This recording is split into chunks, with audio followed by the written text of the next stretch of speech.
Entendes o que estás lendo? O podcast que te leva através das páginas da Bíblia.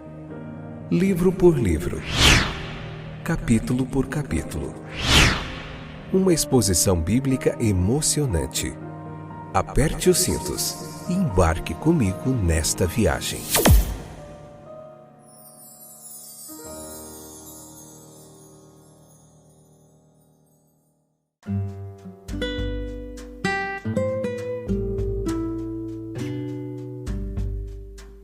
Olá, meus queridos companheiros de viagem através das páginas da Bíblia. Estamos de volta para mais um episódio do podcast Entendes o que estás lendo. Hoje, Deuteronômio capítulo 18, parte 1, episódio de número 734, nona temporada, joia demais. Hoje a gente vai falar da provisão de Deus para os sacerdotes e levitas, Deuteronômio capítulo 18, versículo 1 a 8. Como que funcionava isso? Quais lições e princípios trazemos para as nossas vidas, tá bom? Obrigado aí a você que sempre está aí conosco. Deus abençoe grandemente sua vida. Que a palavra de Deus abençoe o seu coraçãozinho nessa hora. Nós estamos aqui fazendo uma pregação expositiva, um estudo textual, capítulo por capítulo da Bíblia Sagrada. Tem vários livros da Bíblia aí disponível para você, em todos os distribuidores de podcasts, no YouTube também. Este que é um trabalho pioneiro de um comentário bíblico em áudio, disponível na rede mundial de computadores. Um trabalho que tem abençoado muitas vidas. A gente tem encontrado muita resistência também de alguns, perseguições de próprios cristãos que não entendem que a palavra também pode ser pregada pela internet. Mas enfim, tudo faz parte desse movimento de pregar a palavra de Deus, sem obstáculos, sem dificuldades. O trabalho também não faria sentido. Mas enfim, estamos aqui para falar da palavra de Deus. Eu evito falar das nossas lutas e dificuldades, porque fica entre mim e Deus Deus tem cuidado das nossas vidas. E é bênção, bênção pura, bênção sobre bênção. Então, das limitações da monarquia, Moisés agora ele se volta para a provisão, para os sacerdotes levitas e toda a tribo de Levi. Eles não deveriam receber nenhuma propriedade em Canaã, além dos subúrbios de certas cidades. Eles deveriam tomar o Senhor como sua herança. Nós já vimos que a região geográfica onde o povo foi colocado era uma boa terra para amadurecer um povo. Era uma terra onde a dependência de Deus era constantemente imposta sobre eles. Mas entre esse povo, assim convidado a depender de Deus, havia uma tribo cuja dependência de Deus seria ainda mais estimulada pela ausência de qualquer herança tangível. A sua vida deveria ser, portanto, uma vida de confiança no cuidado contínuo de Deus. Nessas circunstâncias, meus queridos ouvintes, o Senhor fez certas leis sobre os sacerdotes. Ele cuidou bem da tribo que confiava nele. Supõe-se que os animais, dos quais os sacerdotes deveriam ter uma parte definida, não eram meramente sacrifícios, mas também aqueles abatidos privadamente. E as palavras traduzidas como aqueles que oferecem o sacrifício pode também ser traduzido como aqueles que matam, que abatem animais. Veja que, ainda assim, parece mais provável que fosse pelo altar central que os sacerdotes e levitas deveriam viver. Assumindo isso, então, as seguintes lições são aqui ensinadas. Aqueles que confiam em Deus nunca ficaram desapontados com a sua porção atribuída, pois, de fato, as partes do animal levadas ao sacerdote eram consideradas porções delicadas do animal. As melhores porções elas subiam em direção a Deus no fogo do altar, e então as segundas melhores eram designadas aos sacerdotes e levitas, enquanto o ofertante ficava contente com o que restava. Deus e seus ministros eram considerados os convidados dos adoradores judeus, E como os convidados desfrutam do melhor que podemos oferecer no exercício de nossa hospitalidade, o sustento dos sacerdotes e levitas era amplamente garantido. Veja, meus queridos, que essas taxas dos sacerdotes e levitas parecem ter sido pagas regularmente, enquanto o povo permanecia fiel a Deus, é claro. O seu sustento sofreria em tempos pecaminosos e idólatras, mas mesmo quando sofriam com a negligência do altar de Deus, eles sofriam com Deus. E como regra, aqueles que confiam em Deus não ficam desapontados com sua provisão. Mesmo quando é limitado em quantidade, Ele certamente dará compensações sublimes. Embora o apoio ministerial não seja o que deveria ser, não há classe de homens que aproveitem a vida tanto quanto os servos de Deus. Aqueles que são servos de Deus, escolhidos por Deus, são chamados preeminentemente a uma vida de confiança. É uma das lições do texto.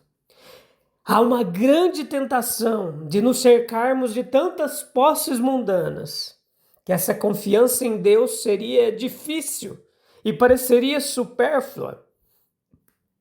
Em outras palavras, há um esforço para ser capaz de viver pela visão, em vez da fé. Mas o mestre a quem servimos é pela fé, e seu reino deve ser propagado pela fé. Por isso, ele organiza a sorte de seus servos de modo que um alto chamado pela fé esteja sempre soando em seus ouvidos, e eles nunca devem negligenciar esse chamado. A vida de fé, a dependência do altar de Deus era melhor e mais saudável do que a família, do que a vida, por meio da visão. Os ministros podem herdar meios através da consideração gentil de pais e amigos, mas isso não é motivo para que as pessoas segurem a mão na questão do apoio ministerial. O Senhor especialmente providenciou que o levita, versículo 8, tivesse porções semelhantes para comer além daquelas que vêm da venda de seu patrimônio. O caso do levita aqui mencionado, ele corresponde a um ministro que respondeu a um chamado divino. Ele seguiu o impulso interior, versículo 6, e veio ajudar os sacerdotes no altar central. Tal devoção deve ser considerada e recompensada. O levita, que estava tão interessado a ponto de renunciar à sua vida no campo e o seu patrimônio, ele merecia o pagamento das taxas do altar. Veja que assim como a generosa devoção dos ministros de Deus, quando os homens renunciam às boas perspectivas mundanas pela igreja, isso deve ser considerado.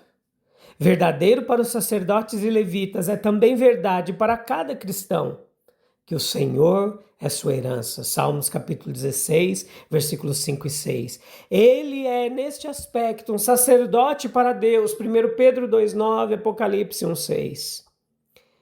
O significado da expressão herança aqui nesse contexto, parte, partilha, herança em famílias, a parte que cada um recebe do patrimônio familiar. Na partilha de Canaã, cada tribo tinha seu território, sua porção, sua cota de terra. A porção ou herança de Deus eram os dízimos, com as partes prescritas dos sacrifícios, das primícias, etc, etc. Levi tinha como sua porção o próprio Deus, envolvendo uma parte da provisão da mesa de Deus. Versículo 1. Deus é uma posse melhor para a alma do que qualquer um de seus dons. É um pensamento que está na base de toda religião verdadeira, que o próprio Deus é o bem supremo, a porção verdadeira e real da alma. Mais intimamente do que a luz se torna a posse do olho em que ela flui, ou o ar dos órgãos respiratórios que o inalam, ou o alimento que comemos assimilado e difundido através do sistema digestivo. Incorpora-se a natureza daquele que participa dela.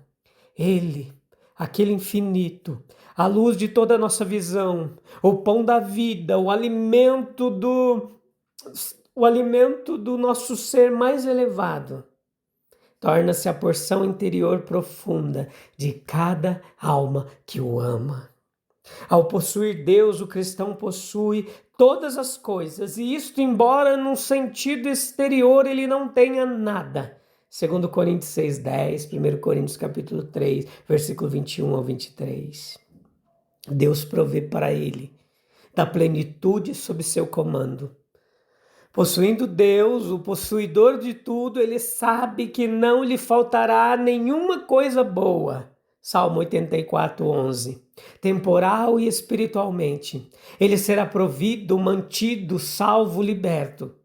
Todas as coisas cooperam para o seu bem. Romanos 8:28. Ele percebe e desfruta de Deus em todas as coisas como ninguém mais pode. Salmo 104. Ele é um dos herdeiros de Deus nos tempos da restauração de todas as coisas. Quando os redimidos entram em sua glória, Mateus 25:34, que o servo de Deus reflita sobre sua herança em Deus. Quão extraordinariamente rico ele é, quão delicioso ele é, quão duradouro ele é, quão gratificante é.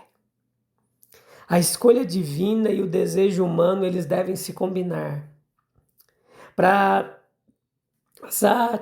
fazer um verdadeiro sacerdote. O homem, embora nascido levita, ele deve vir com todo o desejo de sua mente ao lugar que o Senhor escolher. Versículo 6.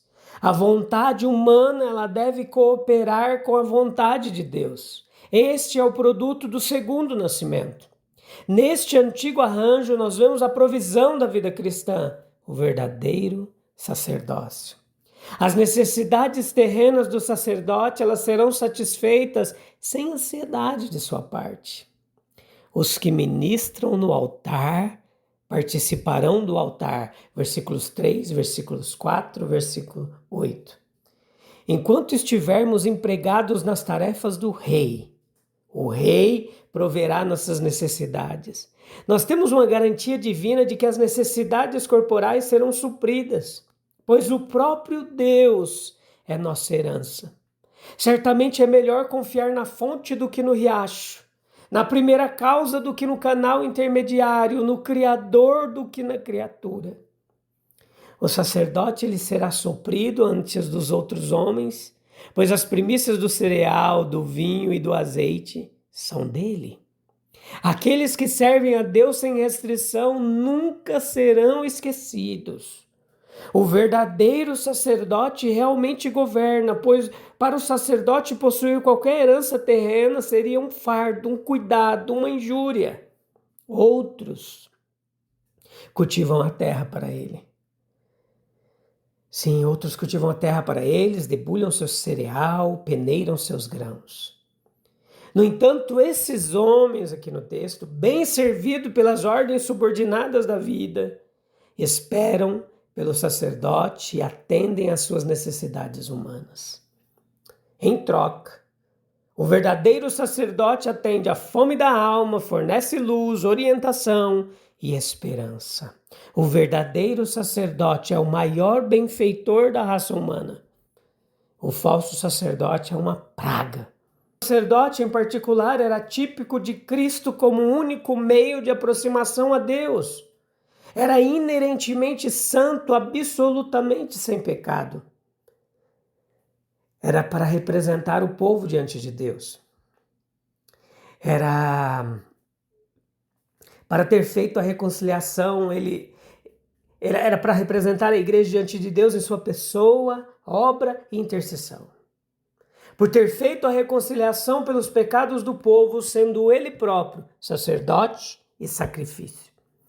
Para esta obra sacerdotal, para a qual foi divinamente ordenado, Cristo tem acesso livre e imediato ao Santíssimo de todos e obteve admissão ao mesmo tempo para seu povo. O sacerdote também ele é representante dos cristãos, escolhido, consagrado, ele tem liberdade de acesso a Deus, ele oferece sacrifícios espirituais, ele intercede pelo mundo. Tudo isso é real aqui nesse texto.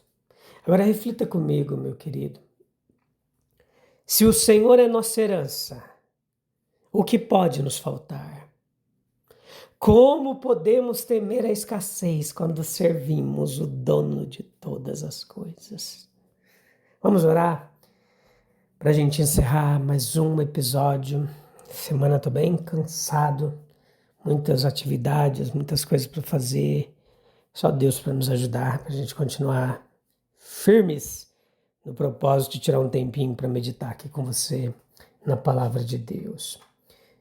Se você tiver condições, procure um momento tranquilo, calmo, para você falar com Deus juntamente comigo.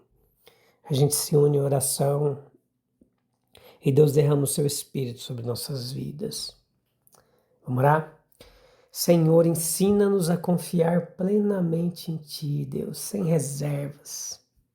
Como os sacerdotes e os levitas encontraram em Ti sua porção e sustento, nos ajuda também a ter essa busca sincera. Que a nossa fé não dependa do que vemos, que a gente não venha andar pela vista, mas que a gente aprenda a depender do Teu cuidado constante. Ajuda-nos, Senhor, a viver pela fé e não pela visão, confiando que Tu proverás todas as nossas necessidades, que o Teu amor seja a nossa maior herança e que ao Te possuirmos, tenhamos a certeza que possuímos tudo. Tu és tudo o que precisamos, mas muitas vezes a gente se afasta dessa certeza. Lindo Jesus, obrigado por mais uma oportunidade de estar aqui com os meus irmãos e irmãs, meditando na Tua palavra. Deus abençoe grandemente sua vida, meu querido. Em nome de Jesus Cristo, que Deus te abençoe seu coraçãozinho com essa palavra de hoje.